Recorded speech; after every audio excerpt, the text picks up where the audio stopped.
Okwupụta okwu nye ụlọ ọgbakọ Omeiwu Anambra Steeti Right Honorable Somtochukwu Udeze kwugo na Gọvanọ Chukwuma Soludo emerighị ihe ịcha aka mgba dị iche iche nyere arịrịọ ndị mmadụ na-arịọ ya ka ọ rụgasị okporo ụzọ dị iche iche na mpaghara ha na steeti a. Okwupụta okwu a kpọrọ okwu anụ a oge ọ wetara njem ilekọta okporo ụzọ dị iche iche n'isi njedebe na mpaghara zonu 3 enwere na Anambra Steeti ebe ọ kwụsịrị ya bụ na Anambra North. Onye nta aka ebe nwere Echigbata gara soro ya gaa ije a wetara anyị akụkọ a.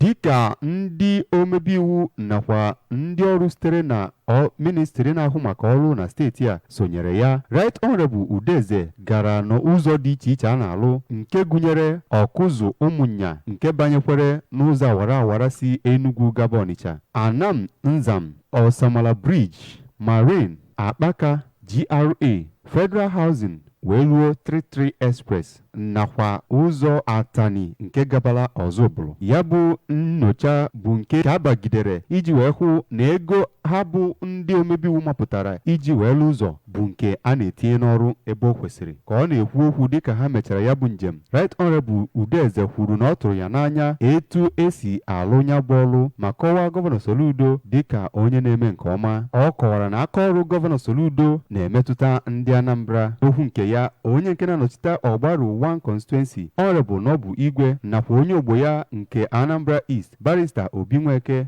toro etu ọrụ si aga na ya bụ ebe. N'akụkụ nke ha, Honorable Fred Ezenwa onye nke na-anọchite anya Onitsha South 1 nakwa Honorable Jude Umennajiego nke Onitsha South 2 toro etu esi alụ ụzọ wee kwuo na ọ ga-enyere aka jikọọ obodo na obodo. Onye nke na-anọchite anya Onitsha North 1 constituency Honorable Justice Azuka toro gọvanọ ma gwakwa ya ka ọ gaa n'iru na-alụkwa ọrụ nke ọma. Ndị sonyekwere na ya bụ njem gụnyere ndị na-anọchite Agụata constituency 1 and 2 bụ Honorable Anayo Okpaleke nakwa Honorable Tony Mobike, Barrister Patrick Okafọ nke na-anọchite anya Onitsha North 2 nakwa onye ogbo ya nke Idemili South Barrister Ebuka Igwe. Ya bụ onye ọka okwu mechara gakwa leta Anambra West Local Government Area Headquarters dị na Nzam wee too mmepe nke na-aga n'ebe ahụ.